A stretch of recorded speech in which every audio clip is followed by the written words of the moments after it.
All right, guys, so what we're going to do now is we're going to go into the second part of our inflammatory response. If you didn't see the first part, click on our video up here in the right corner on the icon and watch inflammatory response part 1 before you come to this part. Okay, so we left off, guys, saying how these white blood cells are getting ready to fight this bacteria, right? They're going to come out here and they're going to fight against this bacteria. They've already undergone the positive chemotaxis. They're ready. All right, so how does this happen? Well, first off, again, here's our bacteria right here, our gram-negative bacteria with the lipopolysaccharides and specific types of antigens. This macrophage, right, what he's going to do is he's going to work and he's going to put like these little pseudopods. He's going to have these like things which are like these little pseudopods. And basically all they are is just his cytoskeleton, like his actin filaments and myosin filaments, are going to be able to change its shape to where he can literally come around the bacteria, latch onto it, and pull it inside of its actual cytosol, right? To form a specific endosome. We're going to talk about that. So again, what will the neutrophil also do? He'll form these specific types of pseudopods, all right? And these pseudopods will, again, hold the bacteria and pull the bacteria into an inner enclosed vesicle. So now, this process where they're eating the bacteria is called phagocytosis. So again, what's happening here? Both of these guys are undergoing phagocytosis, right? And again, this is phagocytosis. So now look what they look like after that. So now here we're going to have our macrophage. Here's its nucleus right there. And then it brought in this nice little vesicle. So now we have this vesicle right here. Look at this vesicle right here. This vesicle is called a phagosome. And what's inside of the phagosome? Inside of the phagosome, we're going to have our gram-negative bacteria. And the gram-negative bacteria is going to have still on it these antigens, right? Which again could be sugar molecules, could be proteins, or it could be glycoproteins. Same thing with the neutrophil. The neutrophil is also going to be right here, right? So here's the neutrophil. It's going to have its multilobated nuclei, right? And then it's going to have a phagosome. So what's in the phagosome? What's in the phagosome is the gram-negative bacteria with the specific antigens exposed on the cell wall, right? Because this guy's going to have a cell wall here with the specific types of antigens here, which could be sugar molecules or it could be specific types of proteins, right? So now, what's going to happen now? Inside of these actual cells, they have these other specific vesicles. Okay, and again, what is this thing right here called again? This is called a phagosome.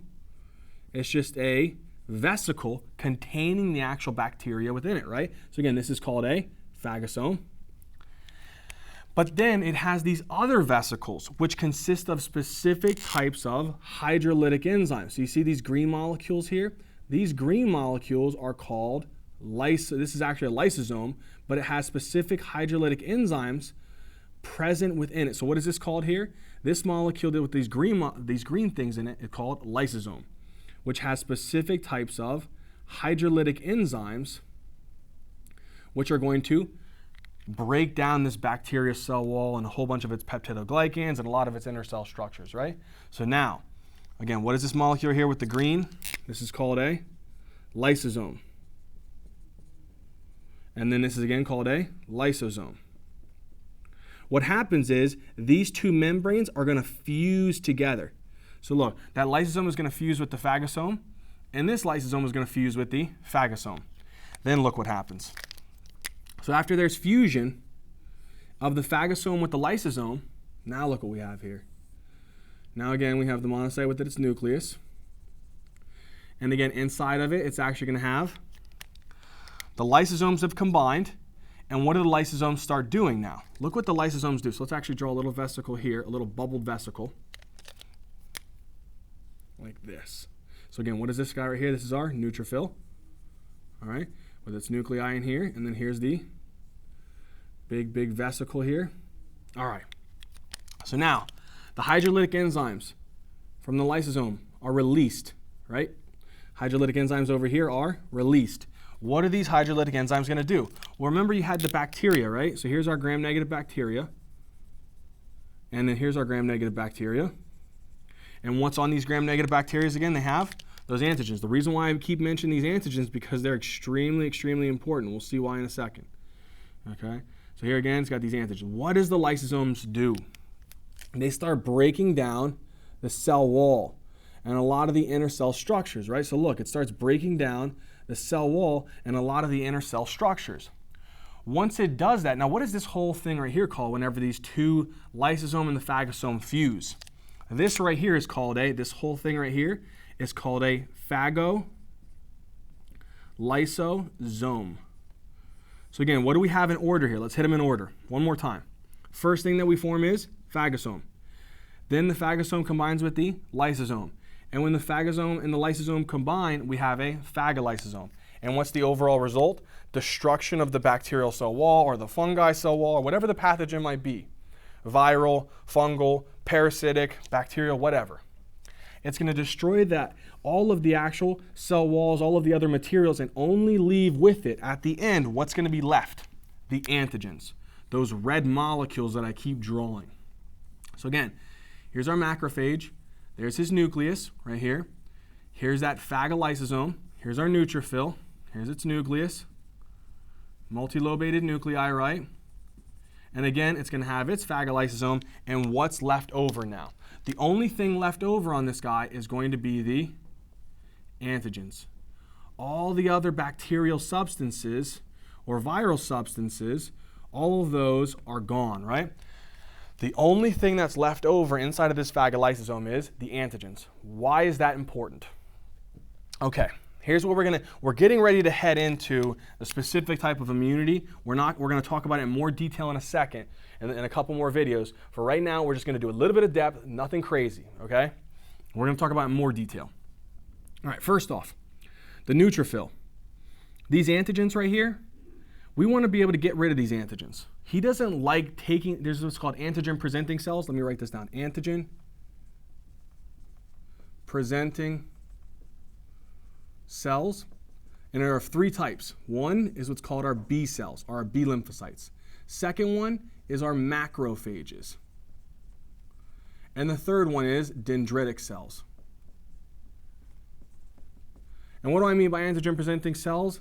They present these red molecules, those antigens, on their cell membrane and take it to some specific cell, which we will talk about, but not yet. All right, this neutrophil though, he doesn't do that. He's not an antigen presenting cell. He doesn't want to do that. So what happens is his phagolysosome fuses with his cell membrane. And now look, now this is fused. And if it fuses with the cell membrane, now the internal particles can actually come out here into the extracellular environment. And now look, these substances start getting pushed out. What is this called? This is called exocytosis. So it spits out these antigens. Okay, spits out these antigens and they get pushed into the interstitial fluid. And then where can they go? Well, if you notice this big green structure that we drew, this is a lymph node. And we're going to get into this when we get into the more of the adaptive immunity. It can actually circulate into the lymph nodes, right?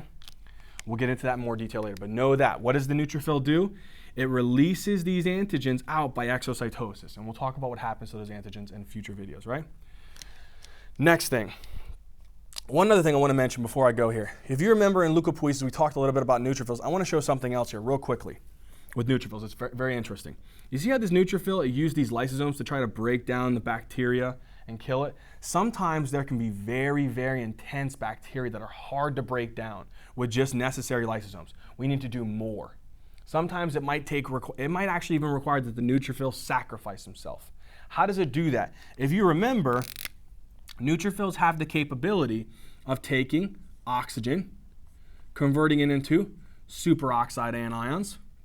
That can get converted into hydrogen peroxide. That can get converted into hydroxide free radicals, or it can get converted into hypochlorous acid, right? What does all of these molecules, what's the significance of all of these molecules here?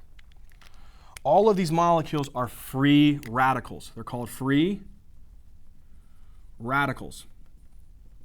And these free radicals can actually come in, let's say that we use the hydroxide, or we use the hypochlorous acid, or we use the hydrogen peroxide or the superoxide ion. it can actually come in and destroy the bacteria's proteins, its cell wall. It can even destroy some of the DNA. But free radicals aren't specific. It doesn't just like target, oh, I'm only going to kill bacterial substances. No. It can also kill the actual, it can also destroy some of the actual neutrophil's DNA, some of the neutrophil's proteins, some of the neutrophil's membrane, and it can actually result in the neutrophil killing itself. What is this process called? This is called oxidative or respiratory burst. That's one mechanism that the actual neutrophils can do this. There's one more, and I'm only going to mention it real briefly, very, very briefly. If this neutrophil is about to die, if it's about to die because it's actually undergoing these free radical reactions. Okay, so here's our bacteria right here, right? And this bacteria, again, let's say that it's a pathogenic bacteria, right? And it has specific types of antigens. What can happen is, and I talked about this very, very little in the other video with leukopiosis, this guy is getting ready to die. He's getting ready to die. And so because he's getting ready to die, whenever he actually undergoes maybe apoptosis or cell fragmentation or whatever, he can start releasing out his DNA, his chromatin. So here, let's say if you know what DNA is, you have your chromatin. Chromatin's made up of DNA and histone proteins. Those histone proteins are very, very interesting because what can happen with those histone proteins is they can bind on with these actual foreign bacteria's antigens. And now it's bound on here. And you know, histone proteins, we shouldn't usually have DNA outside of our cells because now what can happen? We can produce antibodies against this, right? And there is a possibility for it leading to what's called systemic lupus erythematosus. But we don't care about that. It can activate other enzymes. One of the enzymes is called cathepsin G, and there's many, many other different types of molecules here that can come and actually try to degrade this bacteria. It might even activate phagocytes, a ton of different mechanisms. This process is called NETs, which stands for neutrophils extracellular traps. All right, where they literally release out their DNA into the extracellular fluid, binding it onto a specific type of foreign pathogen and tagging that pathogen to either be destroyed by cathepsin J or other enzymes, cathepsin G or other enzymes, or even be tagged for opsonization for white blood cells, right? All right, so that's that. Now, let's come back to this beautiful macrophage here. What happens with this macrophage?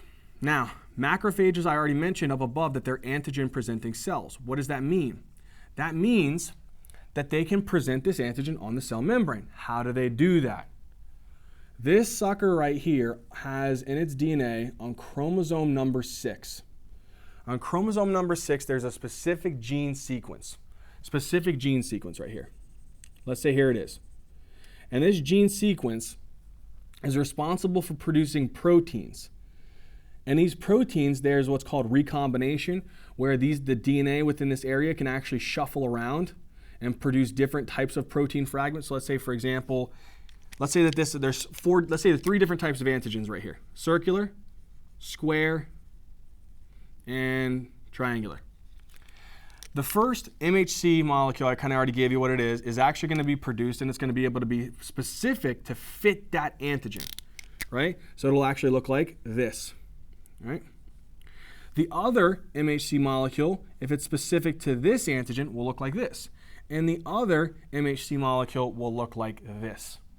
So this is because of how it can do this. This is due to recombination, where it's literally the genes are shuffling around and moving around to be able to produce different types of mRNAs and different types of peptides, right? So now, what are these molecules called? What are these black molecules called? These black molecules are called MHC molecules, but specifically this one is called MHC2 molecules, which stands for major histocompatibility complex, right? So major histocompatibility complex. And this one is type 2, so MHC2. And what does it do? It goes and binds with all of these different types of antigens. Okay, so now let's draw that here. So let's say here, we secreted it, we make it, right? And now look, it's gonna bind here. All of these specific MHC molecules, MHC2 molecules, will bind here, and what will happen then, it will actually take and express this on the cell membrane. So then what would it look like after this? Let's show you. So now look here. Look at this macrophage now. So again, here's this nucleus. Let's assume that that actual vesicle fused with the cell membrane, and now look what he has exposed on his cell membrane. He's got the MHC2 molecule. Let's draw two of them. Here's the MHC2 molecule, and what's bound right there with it? A foreign antigen. It's beautiful, right? So again, what is this called here? This black molecule is called MHC2. MHC2, and that red molecule is the foreign antigen. Now, it is now an antigen-presenting cell. Very, very quickly, because I mentioned MHC2. What is MHC1 then? Because there's got to be a 1, right? And there actually is MHC3, but we are definitely not going to talk about that. We're just going to talk about MHC1 and MHC2. MHC2 is only found on antigen-presenting cells. So let's put that up there. These are the only ones that can have MHC2 molecules. MHC1 is found on all nucleated cells within the body. So again, well look, he's nucleated, he's nucleated. They should have MHC1 molecules. Well, they do. So let's draw right here. Let's say here, this green molecule, this is called an MHC1 molecule, and this one right here will have MHC1 molecules. And all these MHC molecules always have what's called a self-antigen. So it might have what's called a self-antigen present there, which is this blue molecule. So it's it's a protein or a sugar molecule other than the MHC1. So again, this green molecule is called MHC1 because it's found on all nucleated cells, and it's exposing with it this blue molecule, which is a self-antigen. Now, really quickly, and this is why you can have different types of shapes. These genes right here, there's actually within MHC1, so let's say I have MHC1 here. There's 3 types. There's A, B, and C genes. And that's how you can produce you have these 3 genes, and they can shuffle around and produce different types of fragments. MHC2 has DP, DQ, and DR. I always remember Dr. Pepper, Dairy Queen, and Doctor. Okay? These are the 3 different types of genes that you'll find for MHC2. Why am I mentioning this? We'll talk about it when we talk about transplants. This is important that whenever you do transplants, all right, you're grafting someone else's tissue maybe and giving it to another person, right? So it's not an autograft, it could be like an allograft. If you're doing that, you need to be able to make sure that they have at least 6 MHC, or sometimes they even call MHCs HLAs. You give them at least 6 HLA matches in order for it to be an acceptable transplant, and that there would be no rejection. Okay, so now that's gotten us up to the point of where? What was the overall result of this? 2 things. One thing was that the neutrophil initiated exocytosis of these antigens that will go into the lymphatic fluid, right? The second result was that this MHC2 molecule would be produced and exposed on the cell membrane surface with this foreign antigen. And where do you think this molecule is going to go? He's going to also go into the lymph node. And they're going to go, and we're going to do something about this a little bit later in another video. All right, and we'll talk about that entire mechanism afterwards. All right, so now, what have we done? Quick review again. White blood cells, macrophage, neutrophil, underwent phagocytosis, produced a phagosome combined with lysosomes. Lysosomes break down all the different parts and just leave what? The antigens. The antigens for the macrophage, they'll produce a specific molecule called MHC2, which is present on chromosome number 6. It can undergo consistent recombination, and this recombination allows for it to be able to fit different types of antigens. And the reason it can do this is because MHC2 has 3 different gene sequences, DP, DQ, DR, all right? And then it'll allow for recombination to produce different types of MHCs to fit each different types of foreign antigens, and it'll expose it on the cell membrane surface. And then remember, every nucleated cell has MHC1 molecules. We'll explain their significance a little later. All right, then with the neutrophil, he breaks down the bacteria, just leaves the antigens, and then exocytoses them into the extracellular fluid. But If the actual microorganism, the infectious microorganism, is too hardy and too hard to break down, it can produce free radicals through oxidative burst, which can damage and kill the bacteria or microorganism, but also damage itself. And then another mechanism is when it's being killed, it can release out these things called nets, these neutrophilic extracellular traps, which are basically its chromatin, which bind on with these foreign microbes and initiate them to be broken down by enzymes like cathepsin G or other types of phagocytes, right? And then after that, this macrophage and these free antigens are going to go and circulate into a lymph node, right? Well, we're going to talk about that in future videos. Now, in the next video, we're going to go over a little bit more about the innate immune system, okay? We're going to talk about complement proteins. So click up in the right corner, click the icon in the right corner so we can go over complement proteins in the next video.